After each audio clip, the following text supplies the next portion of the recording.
capital y condenan, por supuesto, a millones al trabajo informal sin protección social de ningún tipo. Por supuesto, esta crisis expone la falta de preparación a pesar de las constantes alertas de expertos en salud y servicios de inteligencia sobre posibles pandemias. Y por supuesto, desnuda el vacío de liderazgo y coordinación a nivel mundial. Hoy más que nunca se requiere que, si bien es cierto que las soluciones son en el corto plazo y en un escenario muy focalizado, los escenarios que son privados hablan, sin embargo, de una situación que afecta al planeta. Es decir, tenemos un problema a nivel mundial, aun cuando las soluciones se deben tomar a nivel local. Pero esto que estamos viendo hoy nos afecta a todos irremediablemente y eso nos pide que busquemos soluciones de manera global, no de manera particular. Y lo hemos visto ahora en esa situación de las vacunas. Decían algunos expertos que los países con mucho dinero han acaparado las vacunas, los países que no tienen tantos recursos se quedan sin una sola dosis. Pero cuando alguien acapara para su propio país, se le olvida que esa es una pandemia que afecta al planeta entero y que no se pueden meter en una burbuja de protección. Bien, lo que vamos a ver en esta tarde son 4 puntos. Número 1, ética, filosofía y bioética. Los conceptos son importantes. Después hablamos del ejercicio profesional en relación con la bioética. Después hablaremos esa sociedad post-COVID-19 y presentaré al final algunas propuestas, sin olvidar las preguntas que abriremos al final. Número 1, entonces, filosofía, ética y bioética. La filosofía, aun cuando, digamos, de manera muy precaria decimos que es amor a la filosofía, esta definición la hemos elaborado, por supuesto se la he copiado a Salvador Arellano, pero a fin de cuentas lo que él no pierde la gloria, pero gana en eternidad cuando se hace conocimiento para todos. ¿Qué es la filosofía? Podríamos decir que es un discurso crítico, argumentativo, de las teorías y de las actividades humanas. En ese sentido, tenemos filosofía de la ciencia, tenemos filosofía de la historia, tenemos filosofía del derecho, tenemos filosofía de todo lo que el ser humano ha creado a nivel intelectual, pero también a todo aquello que tiene que ver con actividades de la vida diaria, con actividades humanas. Por eso tenemos tantas ramas de la filosofía. Un discurso crítico, argumentativo, de las teorías y de las actividades humanas es lo propio de la filosofía desde ese muy particular punto de vista. Si la moral pertenece también a este ejercicio crítico, es decir, la moral puede verse desde un discurso crítico y argumentativo, entonces a eso que llamamos ética es una disciplina filosófica que estudia la moral y la moralidad. En ese sentido, entonces hablamos de filosofía moral como esta parte que tiene que ver con el modo como somos los seres humanos. De tal manera que si nosotros queremos seguir adelante, podríamos decir que la filosofía es un discurso crítico de las teorías y de las gestiones humanas, y la ética es una disciplina filosófica cuya finalidad propia es estudiar, comprender, reflexionar y criticar el fenómeno moral y la moralidad. Y frente a la pregunta de qué es eso de la moral o qué es la moralidad, podríamos decir con Arellano y con Adela Cortina y Martínez que la moral es la serie de normas y principios o modelos de conducta que se construye históricamente por una sociedad concreta y que refleja una forma de vivir. Cada uno de nosotros tiene un tipo de moral. Es decir, es una situación en la que nosotros hemos decidido aceptar más o menos conscientemente y que refleja el modo como vivimos. En ese sentido tenemos una moral católica, una moral protestante, tenemos una moral incluso mexicana, una moral norteamericana, en cierto sentido una moral latinoamericana, etcétera, etcétera. Digamos que las sociedades concretas, los grupos humanos concretos, establecen una serie de normas y principios o modelos de conducta, y entonces los miembros de esas comunidades, de esas sociedades, reflejan una manera de vivir que han adquirido en esos mismos grupos. Y en cambio, la bioética, podríamos decir que es un campo, y esto es parte de lo que yo he ido descubriendo, es un campo deliberativo, inter y transdisciplinario, de carácter crítico también, acerca de casos específicos en los que se debate acerca de las normas, de los juicios morales y de la forma como se debe actuar en casos específicos. Es decir, la bioética es este campo en donde también se hace una crítica a varias situaciones que afectan básica y fundamentalmente a la vida humana. Es una disciplina híbrida, es decir, es el uso creativo del diálogo inter, multi y transdisciplinar entre las ciencias de la vida y los valores morales. Y esto con la finalidad de formular, articular, pero también, en la medida de que eso sea posible, ofrecer soluciones a los problemas planteados por la investigación y la intervención sobre la vida, el medio ambiente y el planeta Tierra. De tal manera que lo que hacemos en la bioética es, por supuesto, buscar el diálogo entre diversas disciplinas, porque lo que se busca es ofrecer incluso algunas soluciones a problemas que se plantean entre ese encuentro, a veces encontronazo, entre la investigación y la vida de los seres humanos. En ese sentido, podemos decir que la bioética tiene como finalidad básica y fundamental el cuidado de la vida. En ese sentido, es el cuidado de la vida propia, personal, el cuidado de la vida de los otros seres humanos con los que convivimos, pero también el cuidado de la vida de aquellos seres que no son humanos y el cuidado de la casa común de todos, que es el planeta Tierra. Número 2, hablamos ahora del ejercicio profesional y la bioética. Sin lugar a dudas, puedo considerar que una de las virtudes propias de los tiempos en los que nos encontramos en este inicio del 2021 es la profesionalidad. Sin embargo, como bien señala Victoria Camps, creo yo que un buen profesional para muchas personas es ante todo un experto. Lamentablemente, la profesionalidad queda solamente en el campo de las ideas. Es decir, un profesional no es alguien moralmente comprometido siempre con lo que hace y por extensión no es alguien comprometido moralmente con la sociedad en general. Es decir, ¿qué buscamos de un médico? Pues buscamos de un médico que atienda, que sea preciso en su diagnóstico, que ocupamos o necesitamos de un arquitecto que no se hagan las casas, ni los puentes, ni los edificios. ¿Qué buscamos de un maestro? Pues buscamos la profesionalidad, pero en la técnica.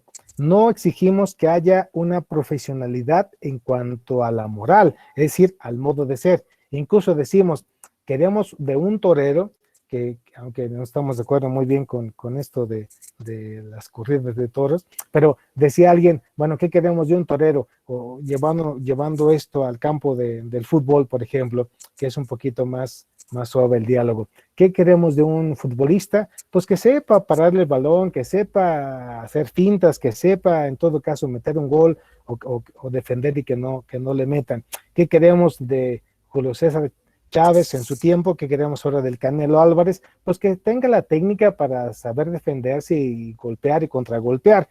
Y en ese sentido, parecería que hasta ahí queda la profesionalidad.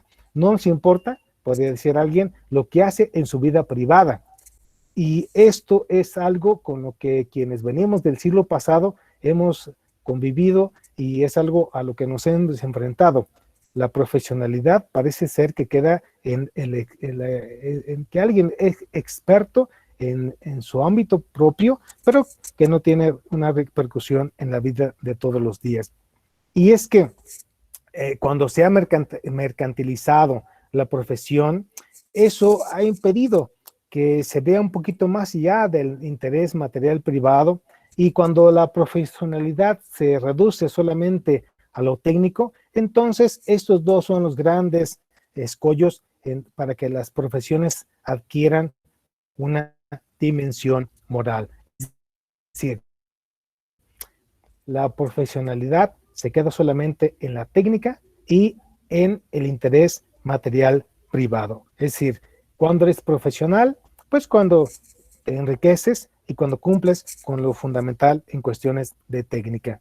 De tal manera que si quisiéramos ver desde esta nueva propuesta que es una persona profesional, podríamos decir que se trata de ver la profesión más que como un trabajo, como una vocación.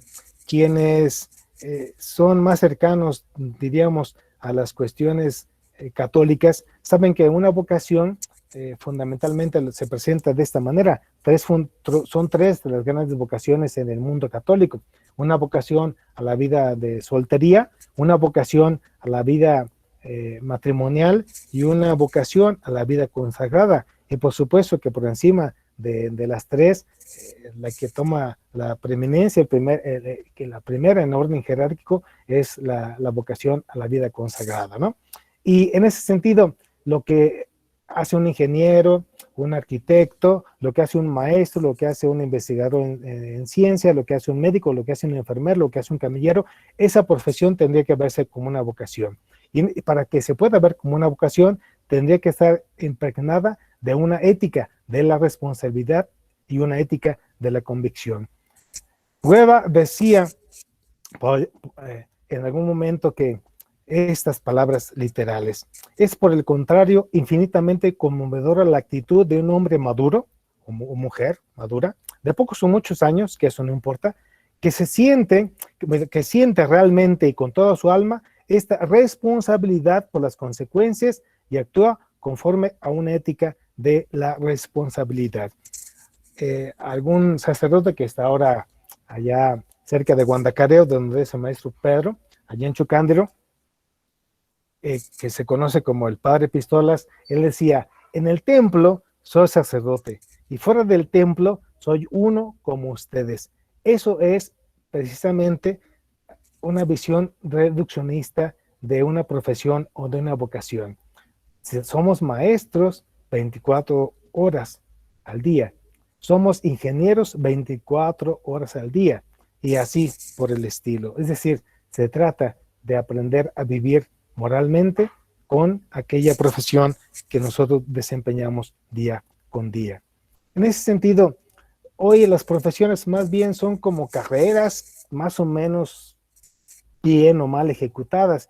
Y entonces hacer una buena carrera significa tener un éxito en la profesión, y muchas veces eso es comparado con haber llegado a un punto en donde se goza de un enriquecimiento, repito, más o menos abundante. Ahora, cuando se habla de que alguien ha triunfado profesionalmente, es porque alguien ha conseguido tener acceso a muchos recursos económicos y termina siendo una carrera así, reduccionistamente. En ese sentido, hoy tenemos que ver que las diversas profesiones que realizamos los seres humanos se tienen que realizar en una época de riesgo. Hay un riesgo ecológico, tal lo estamos viendo, lo estamos padeciendo, es el colapso de la ecología, es decir, contaminación, no se diga ahora con la pandemia, es decir, es una situación de colapso en el medio ambiente, una situación de riesgo racial, es decir, a veces se busca esta situación de despreciar a aquellos que son diferentes, y entonces pues buscamos aquello que nos hace sentir mejores, en el sentido de que pues elijo incluso el bebé que yo quisiera tener. Se habla ahora de bebés a la carta, y hay un cierto desprecio por aquello que nos hace diferentes solamente de manera externa. Estamos hablando del color de la piel, de la estatura o de la complexión. Hay un riesgo bélico, por supuesto, porque vivimos una cultura de la muerte, esto que se llama la cultura del tánatos en griego, en donde se apuesta no solamente por entrar en conflicto con el rival, sino que se busca que el rival, que después se convierte en enemigo, a pesar de ciertos discursos oficiales, no solamente esté derrotado, sino que también desaparezca. Se trata de destruir a aquel que piensa de manera diferente, repito, a nivel individual, pero también a nivel de naciones. Hay un riesgo económico. ¿Por qué? Pues porque ahora lo que se busca es un exacerbado consumismo y entonces lo que conocemos en México por las mañaneras, aquello que llamamos los liberales, es decir, un liberalismo exacerbado significa yo me enriquezco, no me importa el destino de los demás, de aquellos que están cerca más o menos de mí, no me importan los demás seres humanos y eso termina también por ser un desprecio de los demás seres vivos. Por supuesto que es una situación de riesgo social, no hay mucha cohesión. En México decimos, pues sálvese el que pueda y el que que tenga más saliva, pues que coma más pinole y cada quien que se rasque con sus uñas. Hace falta entonces una situación en donde se valore más la solidaridad. Por supuesto que algunas cuestiones de las que se ocupa la bioética, y aquí está esta lista para que vayamos viendo hacia dónde se dirige este asunto de la bioética. Tiene que ver con relaciones médico-paciente, tiene que ver con la muerte y el morir. Aquí en México no está permitido hablar de eutanasia, hablamos más de cuidados paliativos, pero poco a poco va siendo un reclamo también de la sociedad. Alguien tendría derecho de decidir cuándo y cómo salir de este mundo, y son preguntas a las que tenemos que dar respuestas. Asignación de recursos, tal como lo hemos visto más de cerca ahora con este asunto de la pandemia, técnicas de reproducción asistida y su uso. Hay muchos casos acerca de todo esto.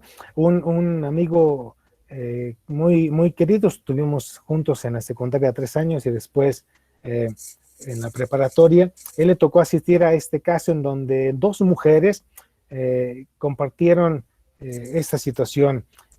Son pareja, una de ellas se le implantó el óvulo fecundado de la otra, y entonces cuando llegaron al Seguro Social, la que dio a luz pidió que no solamente se pusiera como mamá a ella que había dado a luz, sino también a su pareja con la que se había casado. En el seguro de Michoacán le dijeron que eso no se podía hacer porque en la hoja solamente aparece una línea para papá y una línea para mamá. Nada más que la que no dio a luz dijo, es que si ustedes revisan el código genético, porque además fueron gemelas, esas niñas también son mías. Es decir, ella dio a luz, pero realmente el código genético es mío, entonces yo también necesito que me pongan como mamá. Repito, que ahí en el seguro le dijeron es que nada más aparece un papá y una mamá, no 2 mamás. Ya este amigo, que es licenciado, llevó el caso y por fin se pudo determinar que las 2 mujeres aparecieran como madres de estas dos niñas. Y a eso se dedica la bioética. Es decir, hay un problema acerca de la vida y entonces la bioética tiene un punto de vista transdisciplinar. Entra el derecho, entra la genética, entra por supuesto el sistema de salud, etcétera, etcétera. Hablamos también de pruebas y cribado genéticos, sexualidad y género, ética medioambiental, ética de la investigación clínica, problemas de discapacidad, consentimiento, vulnerabilidad y coacción, enfermedades de salud mental y el trato ético a los animales, entre otras muchas situaciones. ¿Qué significa todo esto? Pues que a fin de cuentas la bioética tiene que ver con esto que puedo yo decir que se trata del mundo, si le queremos poner el reino de las relaciones equilibradas. Para los que son católicos, ¿qué es el reino de Dios? El reino de Dios es el reino de las relaciones perfectas. Y entonces la bioética es, digamos, el escenario en donde hay relaciones, quizá no perfectas, pero sí relaciones equilibradas con uno mismo, con los demás seres humanos, con los otros seres vivos no humanos y con la casa de todos, lo que llamamos el planeta tierra. La bioética se encarga precisamente de todo esto, de relaciones conmigo mismo, relaciones equilibradas, con los demás seres humanos, con los otros animales no humanos, pero también con la casa de todos, es el cuidado del planeta Tierra. En esa sociedad número 3, post-COVID, lo que se pretende es definir un escenario en el que podamos conciliar, con la base de la probabilidad, porque no pretendemos una certeza absoluta, repito, conciliar diferentes visiones de la vida que existen en la sociedad mundial y por supuesto en la sociedad mexicana. ¿Cómo conciliar esas diferentes visiones de la vida? Cada uno de nosotros tiene una visión diferente, a veces no salimos de acuerdo y no tendríamos por qué chocar. Es decir, cuando alguien recurre a la violencia o a los gritos es porque se le han acabado los argumentos. Cuando alguien no tiene la manera de argumentar, entonces golpea o, por supuesto, en México también mata.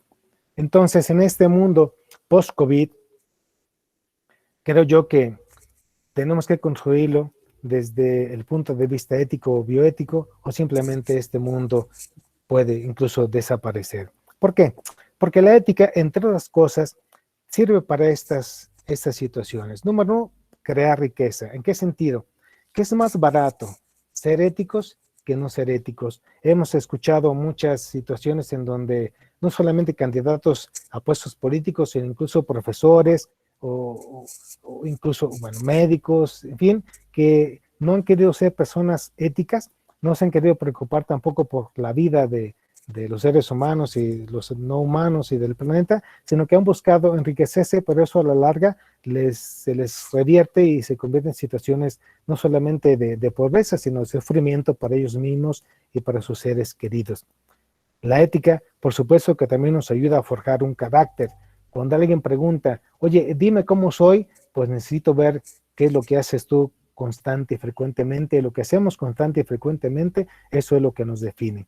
Además, la ética nos sirve, nos ayuda a pasar del egoísmo estúpido a la colaboración inteligente entre todos los seres humanos. Por supuesto que la ética nos ayuda a ser libres, libres de la ignorancia, libres también del egoísmo, libres de la falta de solidaridad. Por supuesto, y es fundamental esto, nos ayuda a ser profesionales. Repito, no solamente en el horario que tenemos asignado a nuestra profesión, sino que nos ayuda a ser profesionales 24 horas al día. Y por supuesto que eso es fundamental. La ética nos ayuda a crear esperanza. Cuando nosotros descubrimos en el camino de la vida a una persona que se comporta de manera ética, eso crea esperanza. Sabemos que no todo está perdido y que hay personas que transmiten luz y que hacen que este mundo sea más humano. Una sociedad post-COVID sin ética está condenada entonces a desaparecer. Algunas propuestas, como número 4. Este mundo post-COVID urge a resolver problemas de la siguiente manera. De manera interdisciplinaria. Aquí estamos personas de diferentes tipos de profesiones, diferentes disciplinas, y cuando nos reunimos y compartimos puntos de vista y conciliamos esas visiones y logramos un consenso, entonces podemos hacer que este mundo pueda seguir adelante y no solamente sobreviviendo, sino haciendo de este mundo un mundo más humano.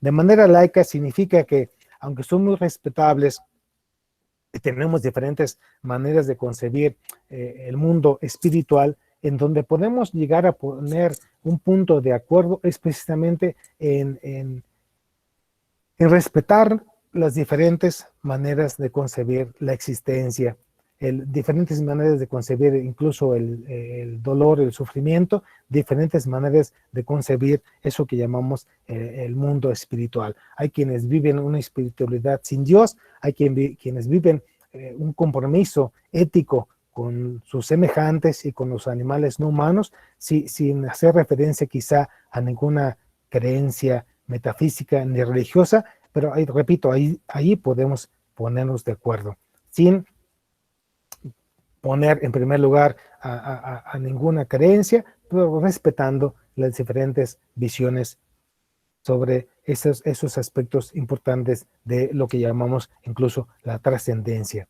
Una manera, por supuesto, plural, que ya mencionamos, por supuesto, deliberativa y crítica, es decir, argumentando, dando razones de nuestras acciones, de nuestros pensamientos e incluso de nuestras omisiones. Y esto es fundamental, no desde la certeza absoluta, sino desde una actitud de búsqueda.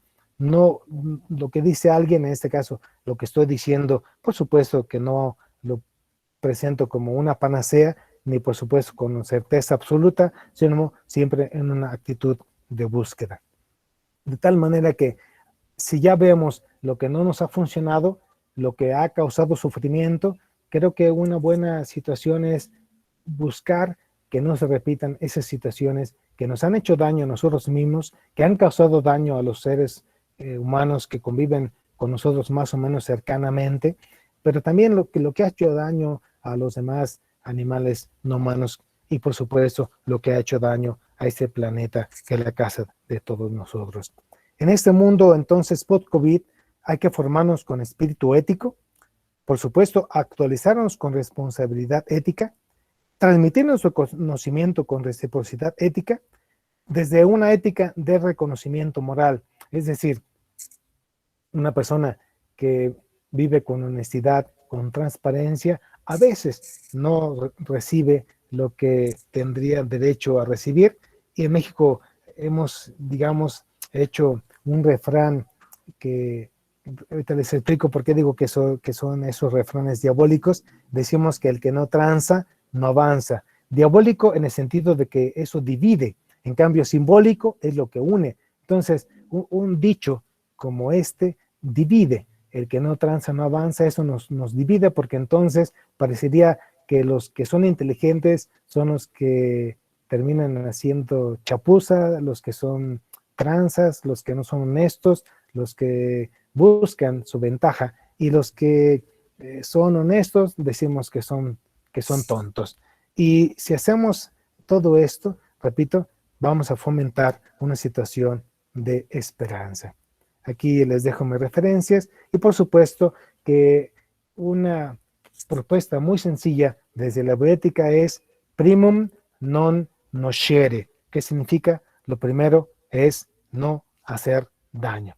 Si ya con eso nos quedamos, ha valido la pena, que no hagamos daño ni a nosotros mismos, ni a los demás seres humanos, ni a los demás seres vivos que comparten con nosotros ese maravilloso planeta que es el planeta Tierra, la casa de todos. Muchas gracias. Muchísimas gracias, maestro Eduardo, por su ponencia. Le agradecemos infinitamente el esfuerzo y la dedicación invertida para poder hacernos esta presentación. Pues si juzgan conveniente, ahí pediría al equipo de apoyo y al equipo gestor si podemos abrir espacio para unas 2, 3 preguntas. Si hay algún comentario y quisieran alzar la mano para poder dar la palabra, podríamos hacerlo, o bien a través del chat. En el chat hay una pregunta que se hace, que si podría contestarla, maestro Eduardo, y es, ¿qué diferencia hay entre profesión y carrera? Digamos que profesión y carrera, cada una son hasta cierto punto reduccionistas a partir de lo que acabamos de decir. Una carrera es aquello que yo elijo como, no sé, una carrera de médico, insisto. Carrera y profesión son sinónimos. Nada más que desde esta presentación que acabo de hacer, una profesión tendría que implicar no solamente lo que hacemos en el horario dedicado a eso que llamamos una carrera, una profesión, sino que tendría que tener un compromiso ético en esas 4 esferas que acabo de mencionar. Si yo tengo una profesión o una carrera, eso tendría implicaciones morales, es decir, tendría que aprender a cuidarme y conocerme, tendría que cuidar a los demás seres humanos, tendría que hacer todo lo posible también por cuidar y respetar a los demás animales no humanos, y eso me llevaría también a un compromiso ético con el planeta, que es la casa de todos. Entonces, una profesión y una carrera son sinónimos, y tendríamos que llevar la profesión o la carrera a este nivel ético, es decir, a un compromiso con eso que acabo de mencionar. Es decir, una profesión, una carrera vistas como vocación tendrían implicaciones éticas y eso me compromete a vivir de manera ética 24 horas al día, los 365 o 66 días del año. Muchísimas gracias, maestro Eduardo. Muy amable por su respuesta. No sé si hubiera alguna otra pregunta o algún comentario, alguien que quisiera participar. ¿Alguien más? Hay una pregunta en el chat, la doctora Hilda. Doctora, bienvenida. Buenas tardes. Muchísimas gracias. Le doy lectura. Maestro Eduardo, muchísimas gracias a usted y gracias a la Universidad Michoacana de San Nicolás de Hidalgo por precisamente albergar este tipo de eventos. Maestro Eduardo, en muchas ocasiones las y los bioeticistas, así como las y los investigadores que estamos asociados, consideramos que hacemos daño sin darnos cuenta. No obstante, es una responsabilidad ética la crítica a nuestra labor. ¿Debería entonces haber una relación punitiva ante una mala actitud o conducta? Tendríamos que distinguir entre dos grandes esferas, lo que es ético y lo que es legal. Un ejemplo muy sencillo, cuando estábamos en la secundaria, en la prepa, allá con el maestro Pedrito, decíamos a los estudiantes, a los y las estudiantes, si yo salgo corriendo del salón y choco con la maestra Maru, y la maestra Maru se le caen sus lentes y se rompen, pues obviamente que no me pueden procesar legalmente porque no fue intencional, no fue una situación querida, así con alevosía y ventaja. Sin embargo, soy responsable porque yo salí, yo fui quien chocó con ella y entonces me tengo que hacer responsable de lo que acabo de ocasionar. En ese sentido, legalmente hay situaciones en donde si yo actué de mala manera, pero además hay que agregar aquí algo muy importante, la actuación del juez. Hay jueces que van a decir, si no alcanzo yo a percibir o desde mi deliberación no descubro una mala fe, entonces no hay persecución judicial. Ahora, ¿qué tengo que hacer yo éticamente? Pues que por supuesto tengo que ser responsable. Y la responsabilidad me lleva, aunque yo no sea culpable, porque no lo hice con alevosía y ventaja, es más, puede ser que no lo haya hecho yo ni siquiera conscientemente, pero entonces tengo que hacerme responsable de mi actuación. Creo que con base en estas dos dimensiones podríamos entonces llegar a esta conclusión, que cuando somos profesionales a veces nos cuidamos mucho de lo legal, es decir, como médico, que no pise yo nada legal, y ya si esto es legal, aunque no sea ético, a veces entonces se pueden tomar ciertas libertades, o viceversa, que a veces lo que consideramos ético puede ser que algo que digamos no esté reconocido legalmente, y aunque dice Bob que es un tema siempre muy espinoso, pensemos en esto del aborto, aunque a mí no me gusta pues con base en esto que acabo de decir, hablar de eso, pero pensemos en la eutanasia, ¿no? Aquí en México, como dije hace rato, no está permitido, quizá algún día sea legal, pero para muchas personas no podrá ser ético. Sin embargo, lo mínimo es no hagas daño de manera judicial y lo máximo sería actúa de tal manera que lo que hagas no sea causarle daño a nadie. Pero a veces, repito, no podemos quedarnos solamente en lo legal, porque eso es lo mínimo, sino tenemos que dar una explosión de vida, que eso está precisamente en el ámbito de lo ético. Entonces, castigar a alguien, pues si infringió una ley de manera consciente, por supuesto que sí, pero la ética no es lo mínimo que yo debo hacer, sino buscar hasta dónde puedo yo reivindicar la vida en sus 4 grandes dimensiones que mencioné. Y gracias por estar aquí, doctora. Muchísimas gracias, maestro Eduardo. Muchísimas gracias, doctora. Muy amable y gracias por su presencia. Siempre es grato recibir a gente hermana de la Universidad Autónoma de Querétaro. Así es que muchísimas gracias por estar aquí. Gracias, maestro Eduardo. ¿Alguna otra pregunta, algún otro comentario? No, para pasar al siguiente apartado. Tenemos otra en el chat, no sé si la quieran hacer en forma personal. Luis Rafael Zambrano Escutia, si quisiera hacerla o la leemos. Sí, muchas gracias, muy interesante la plática y gracias por esta oportunidad. Comento en el chat que, bueno, la historia de la humanidad siempre ha estado envuelta en cambios constantes. De hecho, lo más constante en esta vida son los cambios. Mi pregunta es muy sencilla. Los términos, los conceptos que se manejan hasta ahora en bioética deberían también de adaptarse y cambiar, ¿y de qué forma? Digamos que, por supuesto que lo que comenzó con el código de Nuremberg y que después terminó siendo el informe de Belmont y después con Beecham y Childress de la beneficencia, no maleficencia, justicia y autonomía, son cuatro que incluso ni siquiera son principios, sino que, digamos, son pautas de actuación, pero que no se reducen solamente a esos cuatro. Hay diferentes pautas de actuación.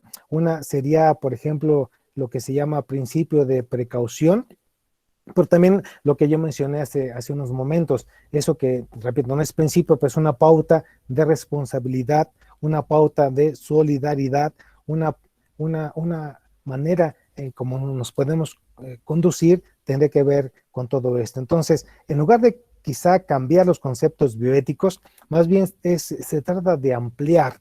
¿Por qué? Pues porque así como que pensar en no implementar los principios tradicionales 4 que conocemos todos, es muy complicado. Más que cambiar, se trata de sumar, y en ese sentido, las diferentes pautas éticas incluso van cambiando, porque la vida también es un cambio constante. La ética nos urge, por supuesto, dar respuestas a las situaciones que se van presentando día a día, y una pandemia ha venido a trastocar la vida de los habitantes del planeta. Han cambiado las reuniones, ha cambiado la educación, ha cambiado el sistema de salud, ha cambiado incluso el trato que tenemos unos con otros. La semana pasada nos reunimos con Susana a distancia, con doctora Hilda, con Bernardo, con Salvador, y fue un gusto después de casi un año, así como que, hombre, otra vez nos pudimos ver, no nos podemos tocar todavía, pero todo ha cambiado. Entonces, creo que no es cambiar los conceptos, pero ampliarlos. Y entonces, en ese sentido, dar respuesta muy puntual a las situaciones que se presentan día con día y que muchas veces nos rebasan. Gracias, maestro Muchísimas Eduardo. gracias. Muchísimas gracias, maestro Eduardo. Gracias, Rafael, por la pregunta. Pues, si no hay algún otro comentario, me gustaría pasar a la siguiente sección. Muchísimas gracias, maestro Eduardo, por su ponencia y por la respuesta a nuestras preguntas. Muchas gracias. Bien, si me permiten, entonces ahora le voy a ceder la palabra a la doctora Adriana Mejía Hernández para que nos haga el favor de conducir el siguiente segmento de este encuentro. Muchísimas gracias a todos por estar aquí presentes y bueno, le cedo la palabra a la doctora Adriana Mejía para coordinar este segundo apartado. Muchísimas gracias, doctora, y aquí estamos pendientes. Bueno, pues muchas gracias, maestro Pedro. Buenas tardes nuevamente a todos. Un gusto verlos. Muchas gracias y excelente presentación, maestro Eduardo. Doctora Hilda, siempre un placer verla y bueno, a todos los que nos acompañan en estos encuentros. Esta parte que vamos a coordinar el maestro Pedro y yo, pues tiene que ver precisamente con la creación o el proyecto de formación de un comité de ética en la Universidad Michoacana de San Nicolás de Hidalgo.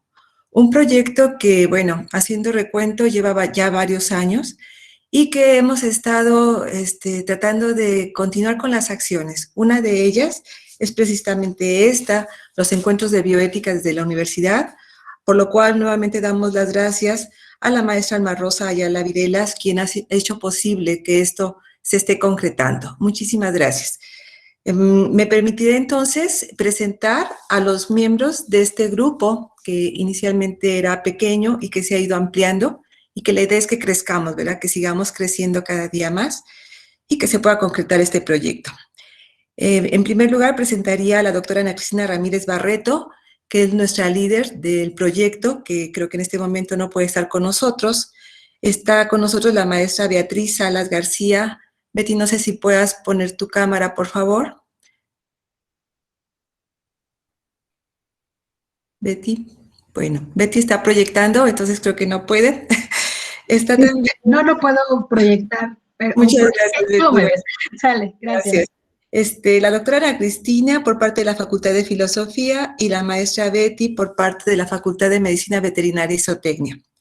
También la doctora María de Jesús Ortiz González por parte de la Facultad de Ciencias Médicas y Biológicas, doctor Ignacio Chávez, quien precisamente nos hablará de los antecedentes de este reglamento y del comité, y su servidora Adriana Mejía Estrada.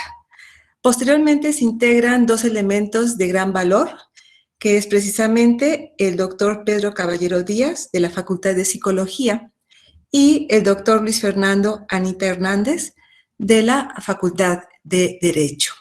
Entonces, sin más preámbulo, le pediría a la doctora María de Jesús que nos hiciera favor de presentar los antecedentes de este comité. Buenas tardes, ¿me escuchan?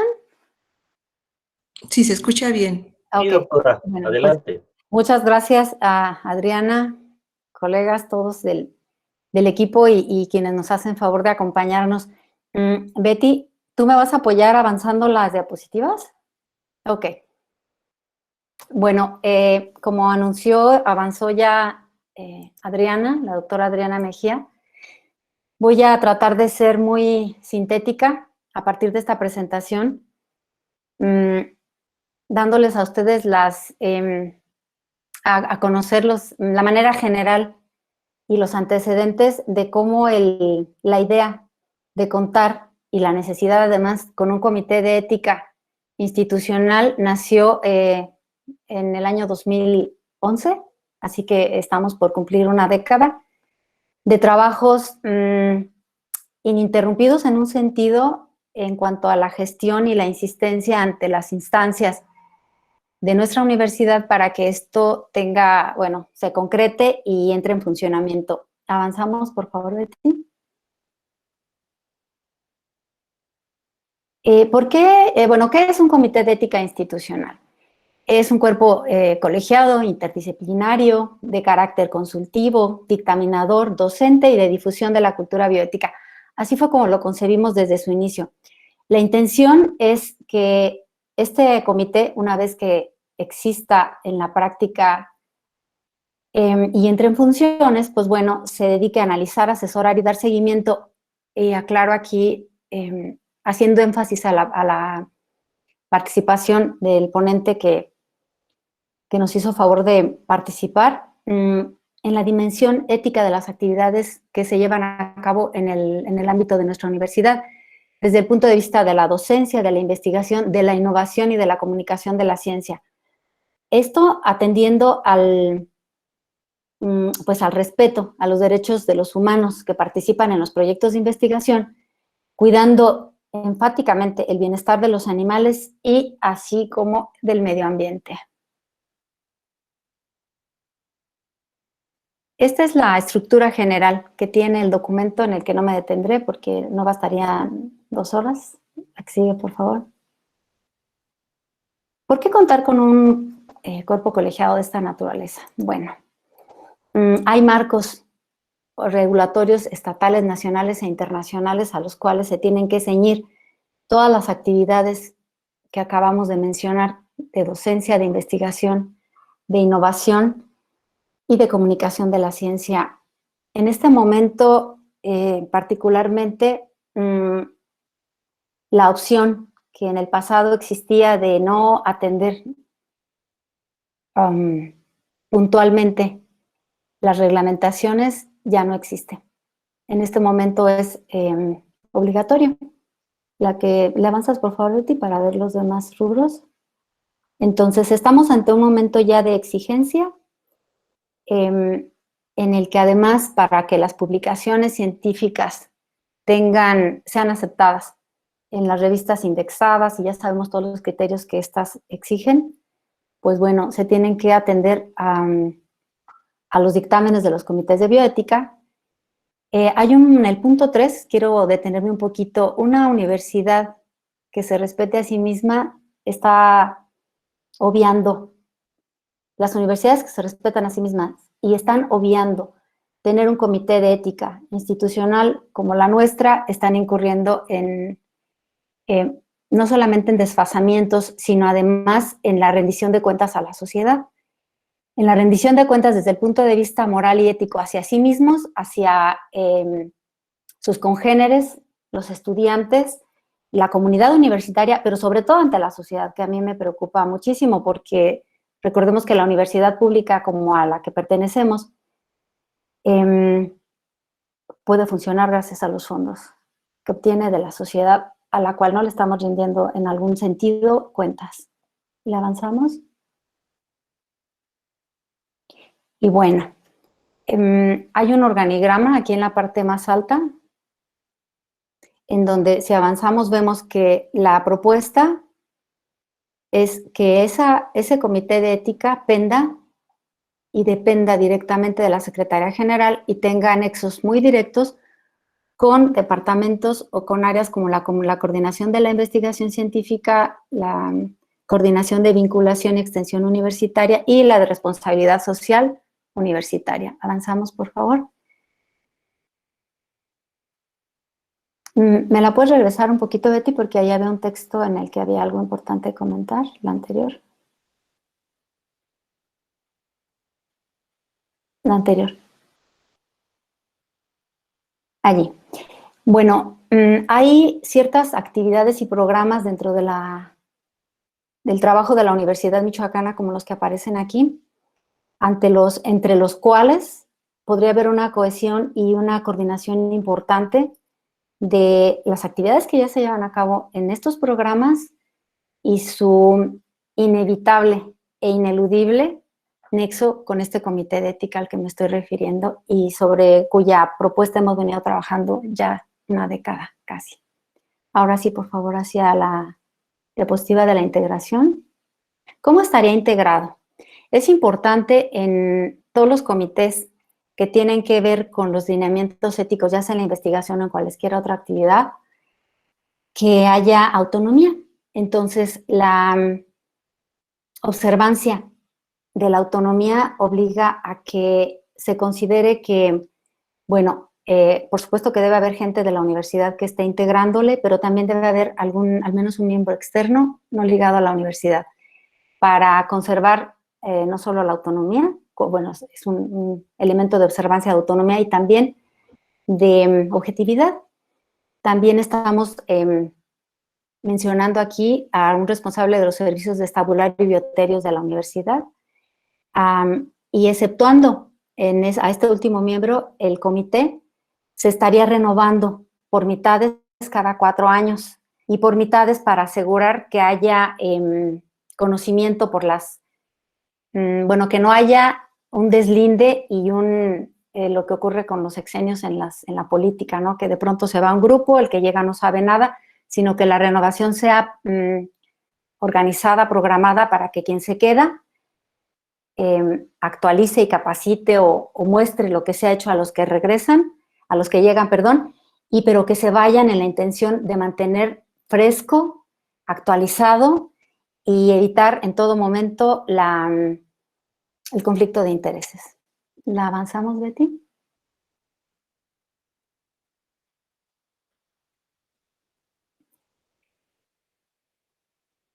Bueno, del personal docente e investigador de la universidad, estos ya son detalles que una vez que esto entrara en funciones, pues bueno, sabemos que la universidad está dividida en dependencias de educación superior, aquí las tienen ustedes enumeradas y enlistadas. ¿Avanzamos?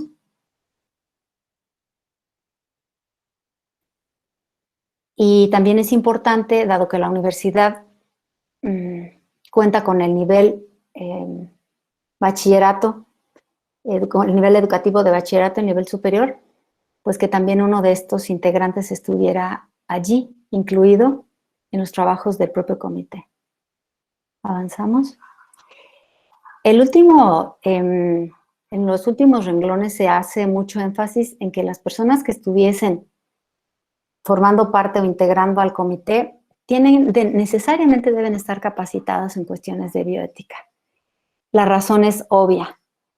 Puede haber gente con tiempo, con buenas intenciones, pero si no tiene el mínimo teórico para pertenecer a un comité de esta naturaleza, el trabajo que pretendería desarrollar podría no ser muy productivo.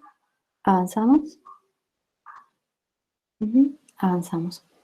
Es importante estas cuestiones administrativas, pero insisto, dado que el comité aún no está constituido, no me detengo más en ello. Avanzamos, por favor. La idea es que el comité sesionara de manera ordinaria una vez al mes, que se hiciera un trabajo en pleno, que al final del año se entregaran por parte de las comisiones un informe a la autoridad central y que se tuviera un seguimiento del trabajo del mismo. Aquí, de los que están asistiendo y del grupo gestor, pero sobre todo Adriana, que estás en la misma facultad, y aquí veo a la compañera Guadalupe Partida, no veo quiénes más están, pero si recuerdan la manera en la que funcionaba nuestro comité de investigación, el trabajo que se está proponiendo es algo muy parecido.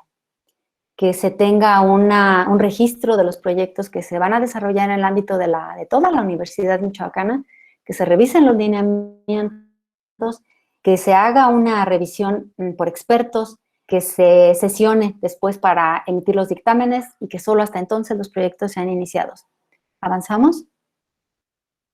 Y que si en algún momento los dictámenes, aún siendo favorables, se sorprende o se detecta que están habiendo irregularidades, los proyectos se suspendan. Igualmente, si los investigadores consideran que en algún momento el proyecto debe sufrir cambios porque así conviene o porque la investigación en sí misma es así, bueno, se solicita una renovación del mismo y se apuntalan los alcances de los cambios que se están solicitando ante el comité. Esto es la manera en la que funcionaría. Avanzamos, esto creo que ya lo dije. Son las cuestiones de pertinencia. Bien, sí. La siguiente, por favor, Betty. La siguiente. Aquí, bueno, en el punto 6 es muy importante. Sabemos que se utilizan animales y que también participan seres humanos. Y sabemos también que no en todos los casos los proyectos que están ya marchando y que han marchado históricamente enarbolados y abanderados por la Universidad Michoacana han tenido alguna aprobación y le estamos fallando le estamos fallando como universidad y le estamos fallando a la sociedad. El doctor que me antecedió hablaba con mucha claridad y hacía la distinción entre lo que es éticamente correcto y lo que es legalmente punible o incorrecto. Y en este caso estamos a un poquito así, de que lo que en este momento son lineamientos de observancia ética se conviertan en observancia de tipo legal y entonces estemos incurriendo en ilegalidades. Avanzamos, por favor. Este es un flujograma muy sencillo de cómo, cuál serían los pasos a seguir una vez que el proyecto se recibiera por parte del comité, hasta su dictamen y antes de que el proyecto, la investigación, perdón, se echara a andar. ¿La que sigue? Bueno, estos son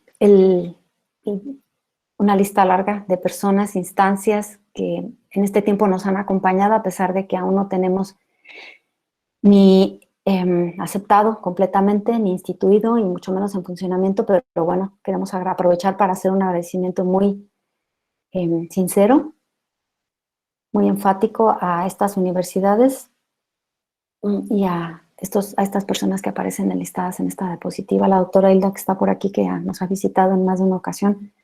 Un abrazo, doctora. Y a la Universidad Hermana, la UAC. Avanzamos la siguiente, Betty. Todo esto son agradecimientos en los que no me detengo. Y en el grupo gestor, al que allí incluí ya los maestros Pedro y Luis Fernando, avanzamos la última. Aquí se encuentra una liga que me voy a permitir también compartirles ahorita en el chat para que si ustedes gustan conocer los detalles de las actividades que se han venido desarrollando en esta década, con toda confianza, y esta presentación también la pueden encontrar allí. Por mi parte es todo. No sé si hay alguna pregunta puntual o comentario. Agradezco la atención. Muchas gracias, doctora María de Jesús. La verdad, pues nosotros aquí nos hablamos de tú contigo.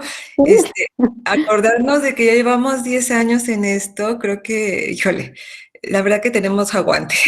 Sí. Pero que esto tiene que seguir creciendo.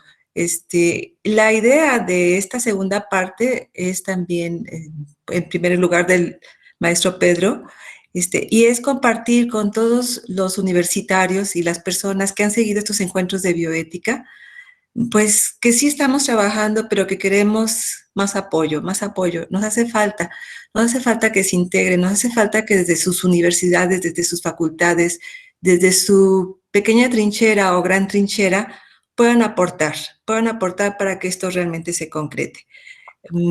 A reserva de que voy a buscar aquí las preguntas, yo le pediría, si fuera posible, una opinión, pues a la doctora Hilda, que la veo aquí en la pantalla, en relación sobre, pues, otros comités, como es el de la UNAM, que fue ya aprobado hace un año, y el comité que precisamente tiene la Universidad Autónoma de Querétaro, que fue también un modelo que quisimos nosotros tomar en algún momento. Sí. Fuera posible, y voy dando ahorita lectura a las preguntas para ti, Marichuy, ¿te parece? Sí, claro, gracias. Doctora, por favor. Sí, muchísimas gracias. Bueno, pues buenas tardes también. Doctora, tú sabes que eres muy estimada por nuestra comunidad, así que gracias por la pregunta. Efectivamente, de las reflexiones, mientras la doctora María de Jesús estaba hablando, venía no solamente pensando en las actividades que ustedes muy atinadamente han llevado a cabo, tanto de trabajo colegiado, de capacitación, de formación, de establecimiento de lineamientos, de reglamentos, que realmente ha sido increíble este trabajo. Y obviamente es cuando pues se reconoce que a veces la política institucional, bueno, tiene otras prioridades y no nos dan cabida. Pero sí les quiero comentar lo que ha pasado en la Universidad Autónoma de Querétaro como una especie de espejo para un poco intentar ustedes desde sus trincheras sensibilizar a los que son las y los que son tomadores de decisiones en su universidad, porque nosotros tenemos 14 facultades, una comunidad menor a la de ustedes, son 32,000 estudiantes, 2,000 profesores académicos, posgraduados, alrededor de 1,000 trabajadores administrativos, y entonces nos hace una comunidad de 36, 37,000 personas más, aquellos que estamos trabajando a distancia, ¿no? En estas 14 facultades se han establecido alrededor de 7 comités de ética, más un comité de ética institucional, por aquellas facultades que se han negado reiteradamente a establecer un comité. Se considera que los comités de ética somos más burocracia, y eso es una llamada de atención a las personas que integramos los comités de ética, y que, bueno, al momento de que se establecen más sistemas burocráticos, más se entorpece la labor docente, académica y de investigación. Entonces, bueno, los que estamos ahorita conformando los comités existentes en la Casa de Estudios, estamos cubriendo los comités institucionales a estas facultades, y hemos empezado con una labor muy fuerte, créanlo, muy fuerte, de capacitación y de formación al personal docente universitario, que es quienes podemos replicar estos esquemas y esta sensibilidad ante temas que son muy sensibles en lo que es la práctica de la docencia y la investigación. Entonces, la capacitación docente la tenemos alrededor de 4 cursos cada año, de 25 horas cuando menos, más los programas de los cuales ustedes ya habrán escuchado, los diplomados básico y avanzado internacionales, el programa de especialidad en ética de investigación y 2 programas de maestría en ética de investigación. No obstante, seguimos siendo, bueno, una comunidad muy pequeña para lo que se busca. En algunas facultades se nos ha invitado a formar parte de los cursos de formación en los estudiantes de doctorado, y créanlo que los programas incluso se han internacionalizado ante la Comisión Nacional de Ciencia y Tecnología. Esto habla de la importancia de un trabajo crítico, pero además un trabajo crítico que permita una sensibilidad del que va a ser una autoridad moral al momento de ejercer ya a nivel posgraduado, ¿no? Entonces, realmente hemos logrado este impacto y gracias a ello se ha empezado a replicar en distintas facultades y niveles, distintos niveles académicos. Hemos llegado, algunos de nuestros comités han llegado incluso a los absurdos.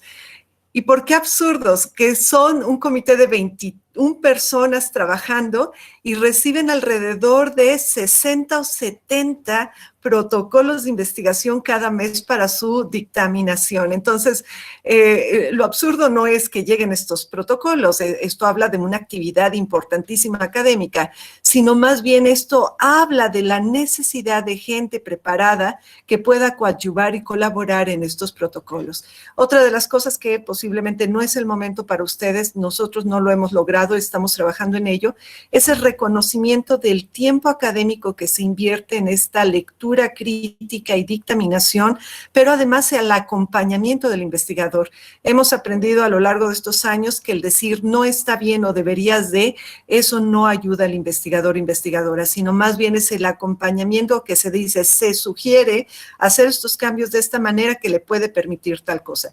Y esto obviamente consume tiempo y ahorita logramos, nuestra rectora, la doctora Tere García Gasca, estableció una secretaría que además fue una estrategia muy adecuada porque entonces los gastos los absorbe la Federación y el Estado y a partir de esta secretaría ya se establecen los comités institucionales de investigación que va a permitir incluso ver desde descargas horarias o desde algún apoyo académico de horas frente a grupos equivalentes para el trabajo de las y los profesores. Entonces, bienvenidos, todavía la trayectoria es larga, pero estoy segura que con la calidad académica que ustedes siempre han tenido y además esta fortaleza de reconocimiento nacional, por supuesto, lo van a alcanzar muy rápido. Muchas gracias.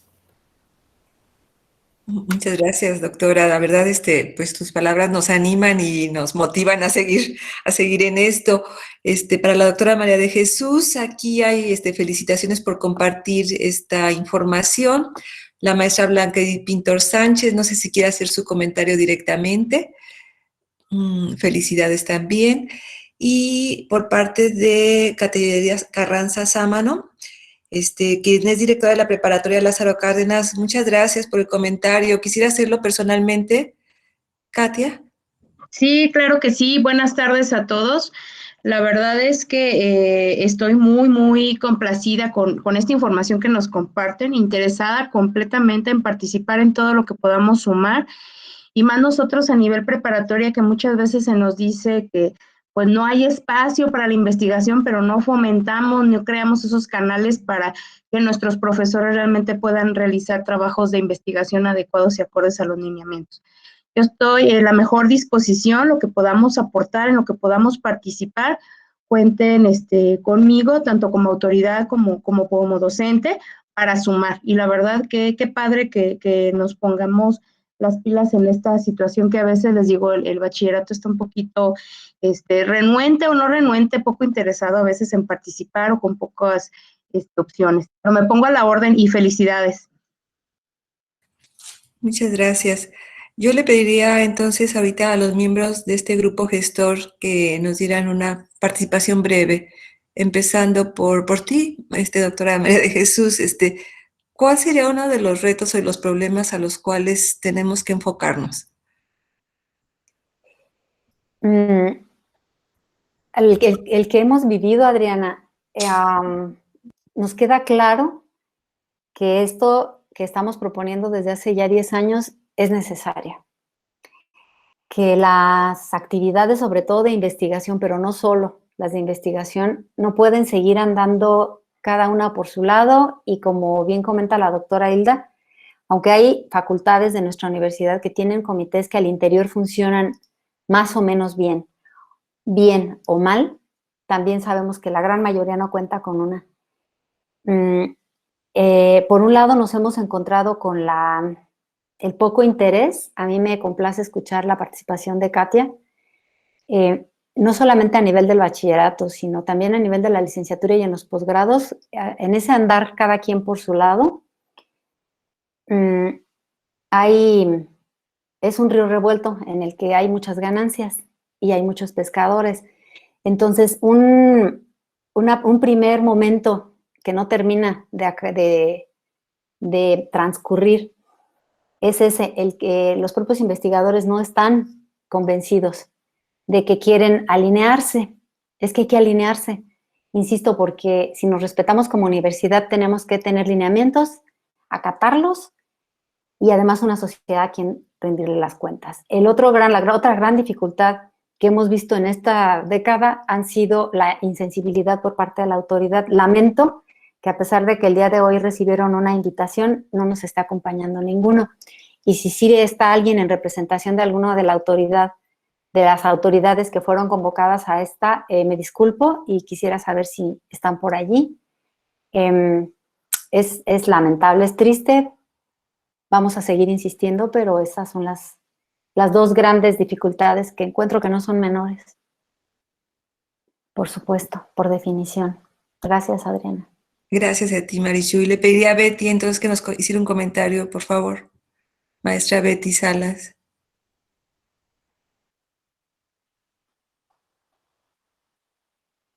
Tu micro, Betty, porfa. Perdón. Gracias.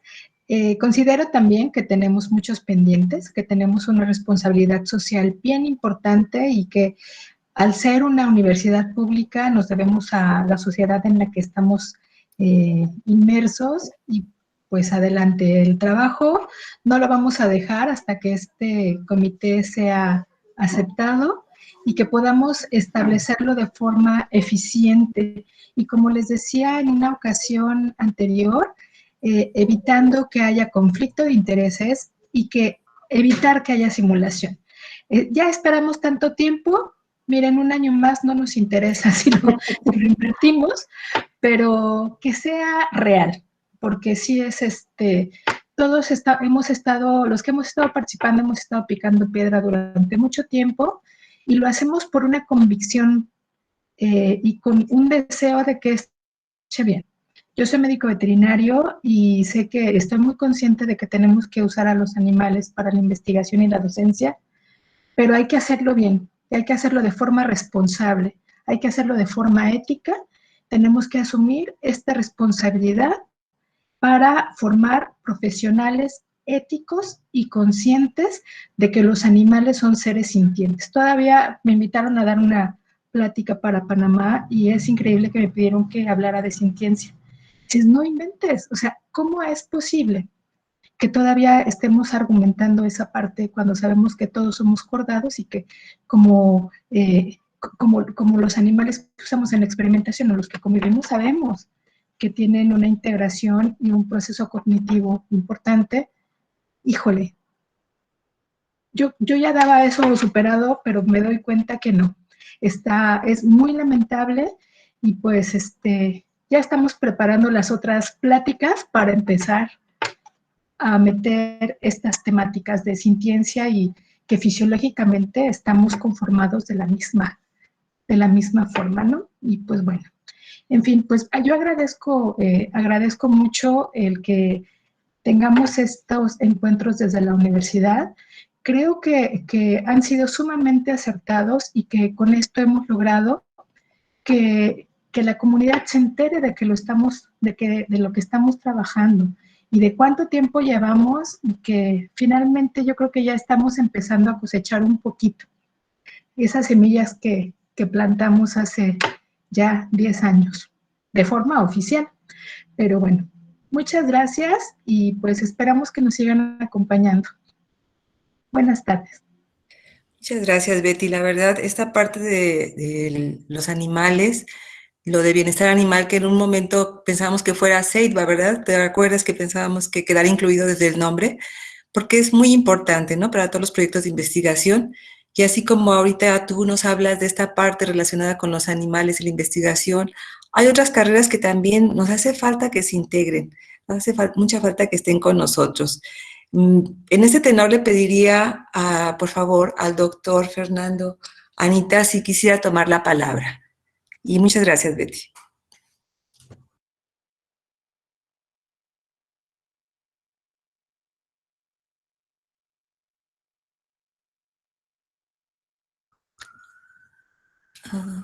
No, creo que no está el maestro Luis Fernando.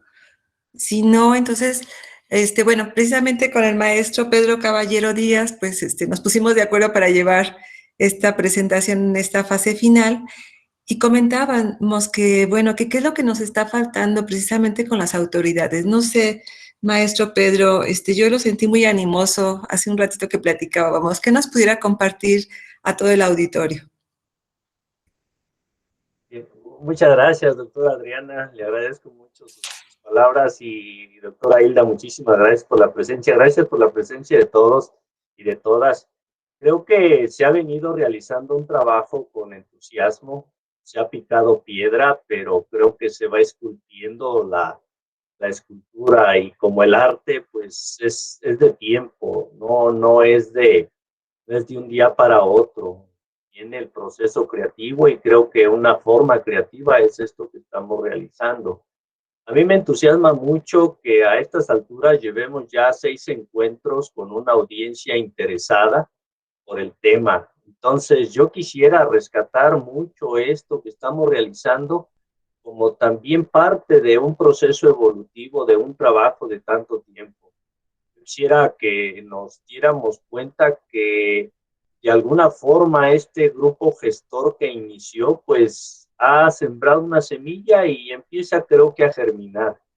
Creo que la presencia es motivo de entusiasmo y yo les decía, creo que ante estas situaciones que estamos viviendo actualmente, creo que lo que nos hace falta es también el entusiasmo, porque creo que el mundo está ahorita bajo una conmoción y esa conmoción pues la sentimos muy cercana.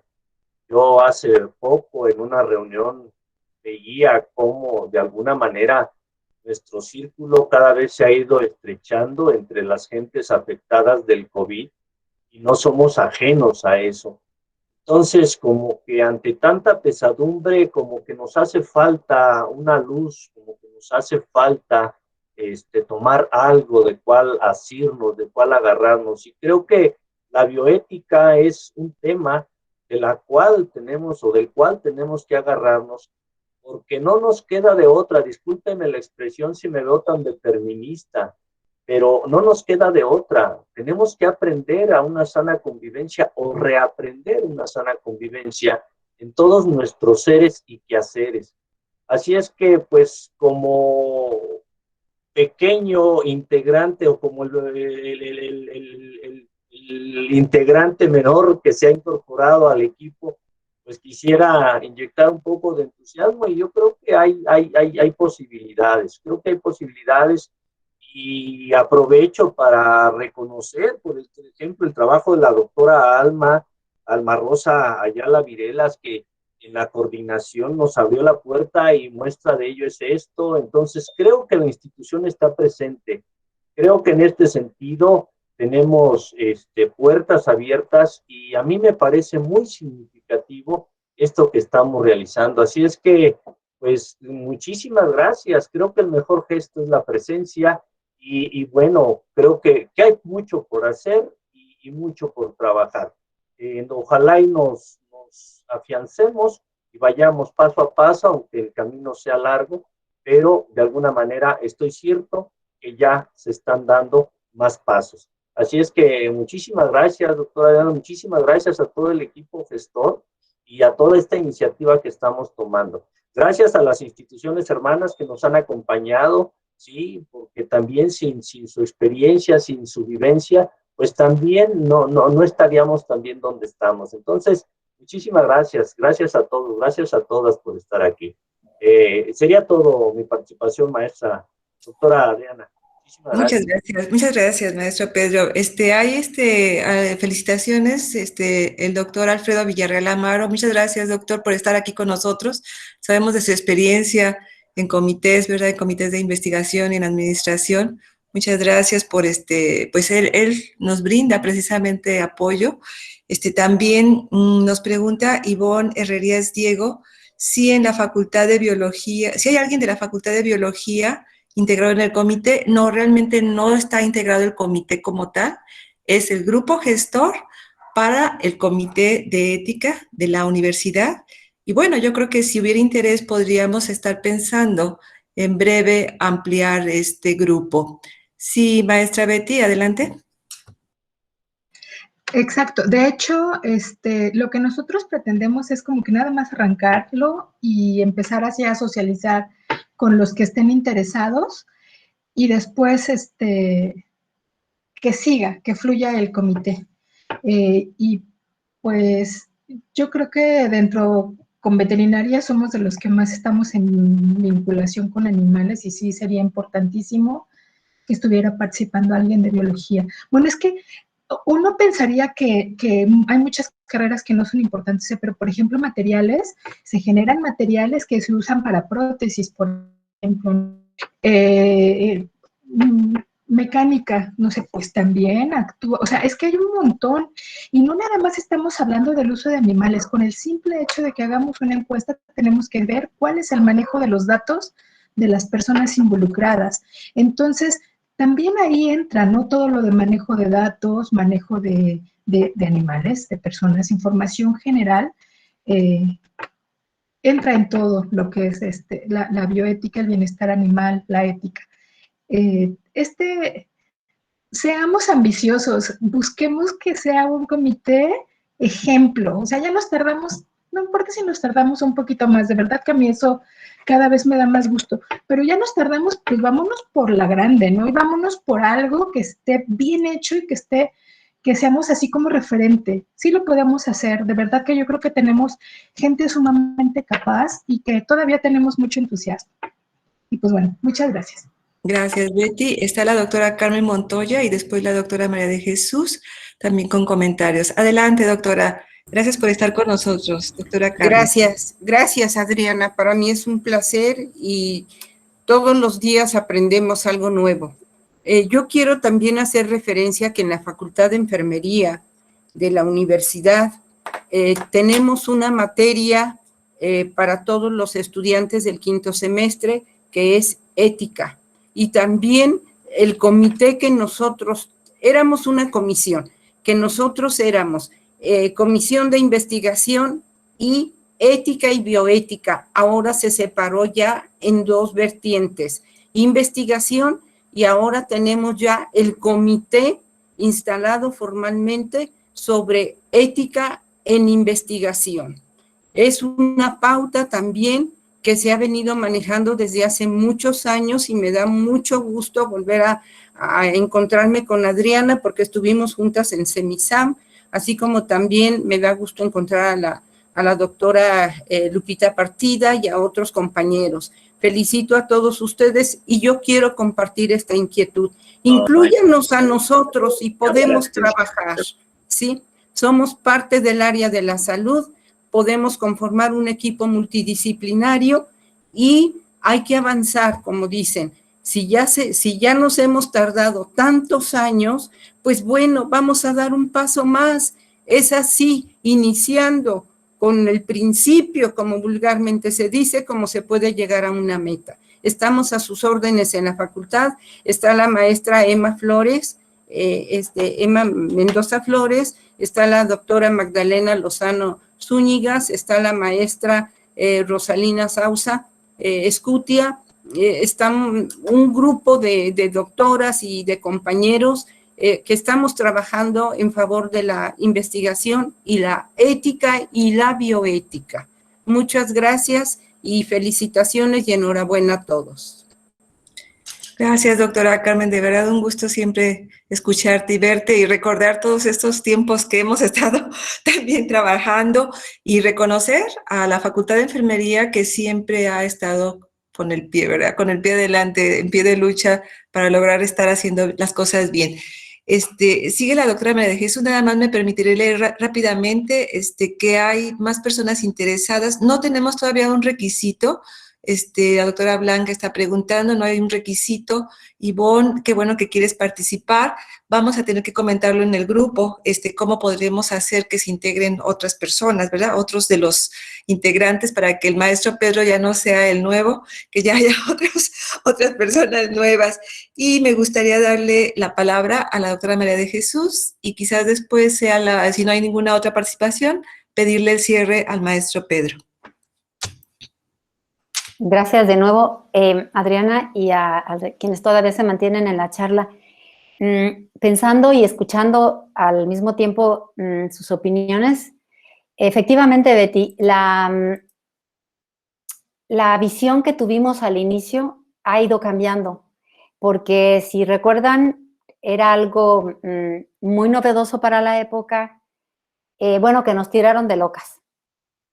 Así como dice la maestra Carmen Montoya, de plano nos recibían los oficios aquí, allá y acullá, con el diseño general y la estructura de lo que proponíamos, pero era algo tan nuevo que pasó por locura. Sin embargo, en este momento es algo que no solo es necesario, repitiendo, es indispensable, y me alegra muchísimo que al menos haya 3 o 4 personas que digan, yo quiero participar, porque aunque efectivamente en este momento no hemos hecho una reunión exprofeso pensando en ampliar el grupo tiene que ampliarse. Como ya bien dijo Betty, como se tiene pensado, la idea no es que nosotros querramos protagonizar el comité, lo que queremos es establecerlo, echarlo a andar y dejar que funcione. Sin embargo, yo quisiera que quienes están interesados no se nos pierdan, que estén muy atentos a al nuevo ciclo de actividades que el grupo gestor y que esta iniciativa de los encuentros de bioética seguirán desarrollando, porque habrá un momento en el que se les invite a integrarse todavía a esto que es proyecto, y que en ese camino de integrarse al proyecto desde ya habrá como lo dije en algún momento, a quienes no tengan la capacitación teórica al respecto, pues habrán de tenerla, una mínima para que estemos hablando el mismo idioma. Lo que decía la doctora Hilda como ejemplo de cómo la UAC ha ido extendiendo sus actividades es muestra de ello, ¿no?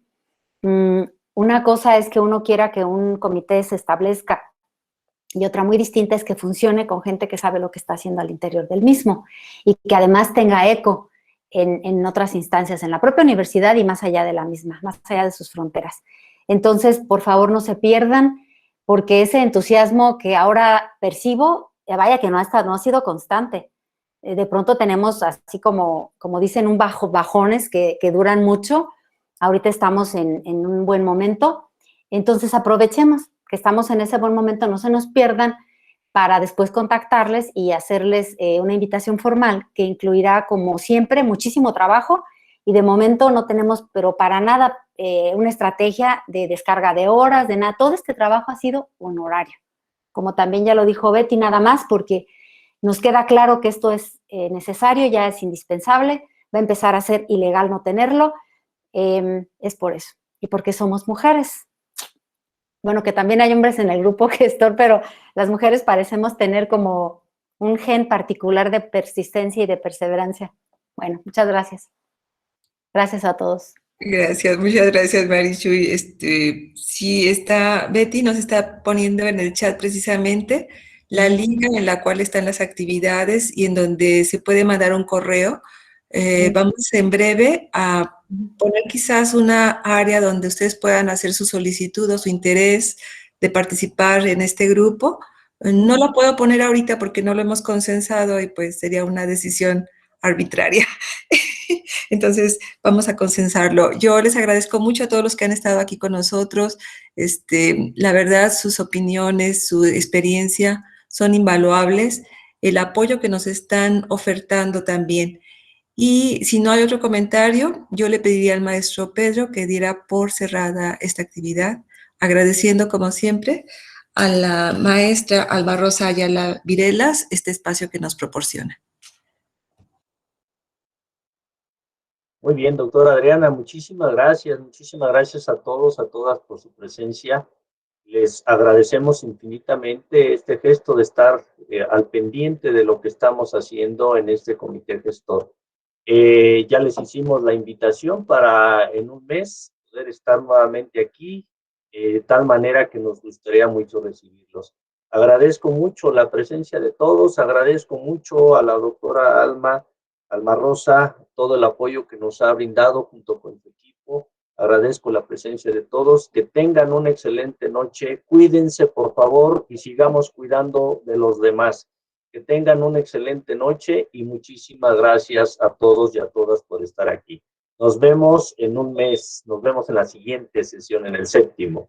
Muchísimas gracias, muy amables, que descansen. Hasta luego. Chuy. Gracias.